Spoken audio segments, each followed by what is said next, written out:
अस्सलाम वालेकुम, I am Urooj Zahra, your English language instructor. उम्मीद करती हूँ आप सब खैरियत से होंगे। आज की इस वीडियो में एक बेसिक कंसेप्ट है, लेकिन स्टूडेंट को ज्यादा पता नहीं होता और इसीलिए आज की ये वीडियो बहुत खास होने वाली है। इसलिए वीडियो को आपने जरूर देखना है। इसके साथ ही अगर आप हमारे चैनल पर नए हैं और अब तक चैनल सब्सक्राइब नहीं किया है तो don't forget to subscribe our channel, साथ ही बेल आइकन को प्रेस कर लें ताकि हर वीडियो आपको मिल सके। आइए जरा डिस्कस करते हैं। ये वीडियो दो अलग ऑपरेशंस पर डिपेंड करती है। सबसे पहले हम बात करते हैं एम्फेटिक कॉन्सेप्ट। एम्फेटिक कॉन्सेप्ट क्या है, इसके बाद ही हम बात करेंगे वुड। वुड हमारे पास दो तरीके से ऑपरेट हो रहा है, तो आपने इनका ख्याल रखना है और मेरे साथ वीडियो को कंप्लीट देखना है। सबसे पहले हम बात करते हैं एम्फेटिक कॉन्सेप्ट। इस वीडियो का स्टार्ट अगर मैं आपसे कहूं एम्फेटिक कॉन्सेप्ट, लफ्ज एम्फेटिक, एम्फेटिक का मतलब है इसरार करना या किसी बात पर प्रेशर देना। ये एक लफ्ज है इंग्लिश का जिसका मतलब होता है एम्फेसाइज। एम्फेसाइज का मतलब होता है किसी बात पर जोर देना। अगर आपको कोई प्रेशराइज कर रहा है कि तुम ये काम करो और आप ये कहना चाह रहे हैं कि मैं ये काम कर चुका हूं, वो फिर आप पर जोर क्रिएट कर रहा है कि ये काम करो, तो इस तरह के जुमले को हम कहते हैं एम्फेसाइज कर रहा है। He is emphasizing you, EMPHASIZING, emphasizing, he is emphasizing you. इसी टर्मिनोलॉजी से निकला हुआ वर्ड है एम्फेटिक कंसेप्ट। एम्फेटिक कंसेप्ट का मतलब होता है ऐसा जुमला जिसको कह देने से आपका ये पता चल जाएगा कि सामने वाला इस बात को जरा जता कर कह रहा है, दोबारा से रिपीट करके कह रहा है, लेकिन विदाउट एनी एडिशनल सेंटेंस। तो आपने क्या करना है, वीडियो को पहले सुनना है, उसके बाद एंड में नोट्स बनाने, पहले आपने वीडियो में पूरी तवज्जो रखनी है। एम्फेटिक कंसेप्ट की यहाँ छोटी सी डेफिनेशन मैंने लिखने की कोशिश की है, आप समझेंगे।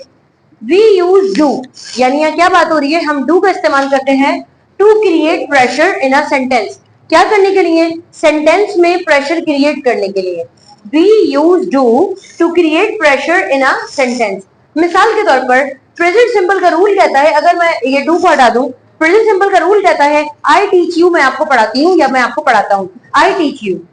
शी टीच आ जाता है क्योंकि शी है, ही शी इट के साथ हम एस लगाते हैं, आई वी यू के साथ हमें एस या एस ऐड नहीं करना होता। और वो भी हमें तब जरूरत पड़ती है जब हम नेगेटिव या इंटेरोगेटिव बनाते हैं। लेकिन अब यहाँ पर नेगेटिव और इंटेरोगेटिव से पहले ही मैं आपसे ये बात करना चाहूंगी, जब आप वजन क्रिएट कर रहे हैं किसी बात में, यहाँ पॉजिटिव जुमले में यानी अफर्मेटिव जुमले में आपको वजन क्रिएट करना है। मिसाल के तौर पर अगर मैं कहती हूँ कि मैं पढ़ाती हूँ, I teach you, simple sentence है, आई टीच यू। सामने वाले ने कहा कि you don't look like a teacher, मैं कहूंगी पढ़ाती तो हूँ तुम्हें, मैं पढ़ाती तो हूँ। तो जो मैंने उर्दू में कहा पढ़ाती तो हूँ, पढ़ाने के बाद मैंने तो का जो इजाफा किया उसको इंग्लिश कहता है कि मुझे डू से कवर करो। आई वी यू दे है तो डू से कवर कर दें, ही शी इट है तो डस से कवर कर दें। मिसाल के तौर पर जब मैं कह रही थी आई टीच यू, मैं आपको पढ़ाती हूँ, लेकिन मैंने कहा आई डू टीच यू, मैं आपको पढ़ाती तो हूँ। शी टीच यू, क्योंकि क्या होता है, शी टीच यू आपको पढ़ाती है। मैंने कहा नहीं, मुझे तो नहीं लगती कि वो टीचर है, तो क्या होगा, शी डज टीच यू, वो आपको वो पढ़ाती तो है, वो आपको पढ़ाती तो है, शी डज टीच यू। इसके बाद है we do make you understand. देखिए याद रखिए, अगर डू को हटा दूं तो मेक यू अंडरस्टैंड का मतलब होता है समझाना। मेक का मतलब आता है समझाने के तौर पर आता है। अंडरस्टैंड का मतलब होता है, अगर मैं कहूं वी अंडरस्टैंड, इसका मतलब है हम समझते हैं। मैंने कहा वी मेक यू अंडरस्टैंड, हम आपको समझाते हैं। मैंने कहा we do make you understand, हम आपको समझाते तो हैं। समझाते तो हैं का मतलब आया है we do make you understand. Make you understand, अगर मैं अंडरस्टैंड के बाद यहाँ लिख देती we do make you open the door, अगर मैं यहाँ वर्ब लिख देती अंडरस्टैंड की जगह दोबारा कोई वर्ब लिख देती तो इसका मतलब होता वो काम करवाया जाता है। मिसाल के तौर पर आई मेक यू अंडरस्टैंड, मैं आपको समझाती हूँ। I make you open the door, मैं आपसे दरवाजा खुलवाती हूँ। I make you speak English, मैं आपसे इंग्लिश बुलवाती हूँ। I make you conduct the class, मैं आपसे क्लास कंडक्ट करवाती हूँ। इसके बाद है he does make you understand. तो आप यहाँ याद रखें, अगर यहाँ डज नहीं आता तो सिंपल आता ही मेक्स यू अंडरस्टैंड, वो तुम्हें समझाता है। मैंने कहा वो तुम्हें समझाता तो है, वो लड़का है, इसलिए मुझे डू में एस लगाना पड़ा, he does make you understand. तो एम्फेटिक कंसेप्ट प्रेजेंट में तो ये होगा, ज्यादातर ही शीट के साथ नहीं आते, अपने साथ हम लगा सकते हैं। मिसाल के तौर पर मैं हंसती हूँ, किसी ने कहा तुम नहीं हंसती, बोलोगे हंसती तो हूँ। I do laugh, I do teach you, मैं आपको पढ़ाती तो हूँ। I do come in a class, मैं क्लास में आती तो हूँ। I do follow the rules, मैं कानून का एहतराम करती तो हूँ। तो यहाँ पर मैंने क्या करना है, सिर्फ डू एंड डस का अफर्मेटिव में इस्तेमाल करके एम्फेटिक कॉन्सेप्ट क्रिएट कर देना है।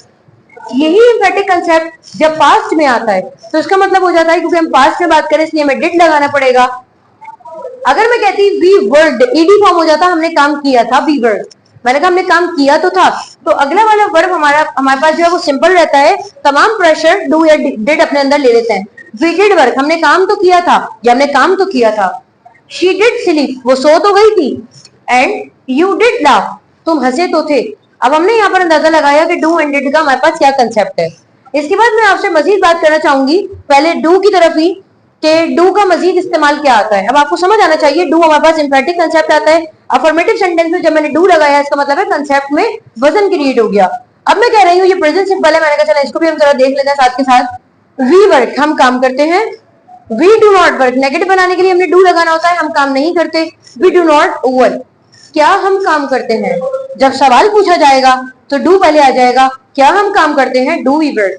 बिल्कुल ऐसा ही है। शी प्रेजेज यू, प्रेज का मतलब होता है, अगर मैं एंड वाला एस हटा दूं इसका मतलब होता है तारीफ करना। शी प्रेजेज यू, वो तुम्हारी तारीफ करती है। नहीं करती भाई, she does not praise you, वो आपकी तारीफ नहीं करती। क्या वो आपकी तारीफ करती है, डज शी प्रेज यू। तो हमने यहाँ पर देखा कि नेगेटिव एंड इंटेरोगेटिव बनाने के लिए डू आया, ही शी इट के साथ डज हमारे पास नेगेटिव एंड इंटेरोगेटिव में आया। इसके साथ ही इंफेटिक कंसेप्ट प्रेजेंट एंड पास्ट के क्लियर हुए। आगे बढ़ते हैं अपने लास्ट कंसेप्ट की तरफ और वो बहुत आसान है, वुड। मुझे लगा अगर इसको वुड को भी हम साथ साथ देख लेते हैं। ये वुड होता है, इसका जो एल है इसको हम साइलेंट कर देंगे, इससे सिर्फ वुड पढ़ा जाएगा। जस्ट लाइक वुड होता है ना, WOOD वुड, लकड़ी। इसको हमने बिल्कुल वैसे ही पढ़ना होता है।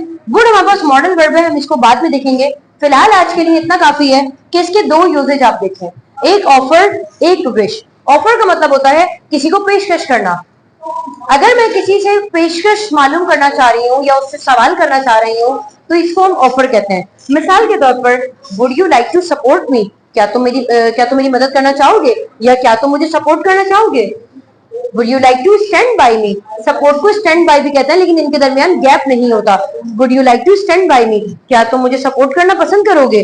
मिसाल के तौर पर, क्या तुम जूस पीना चाहोगी। Would you like to take juice, juice वगैरह पीने के लिए ड्रिंक नहीं आता, टेक आता है।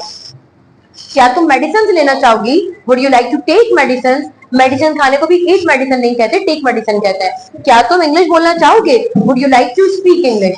ये हमने देखा जब हम इसको सवाल में लेकर गए तो ये बस ऑफर बना। आ जाते हैं इसको विश। विश का मतलब होता है ख्वाहिश।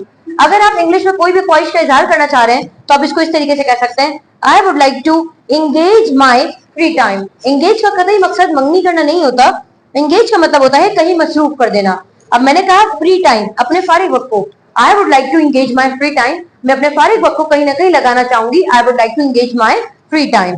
She would like to join my company. Company का मतलब है सोबत। मैंने जिस सेंस में इसको इस्तेमाल किया इसका मतलब है सोबत। आप इसको कंपनी, एक ऑर्गेनाइजेशन के तौर पर भी ले सकते हैं। She would like to join the company. उम्मीद करती हूँ आपको यहाँ तक बात समझ आई है। अगर आपका कोई भी सवाल है तो कमेंट सेक्शन में आप पूछ सकते हैं। इसके साथ ही मुझे इजाजत दीजिए, आपसे फिर मुलाकात होगी एक नई वीडियो में। अपना ख्याल रखिएगा। अल्लाह हाफ़िज़।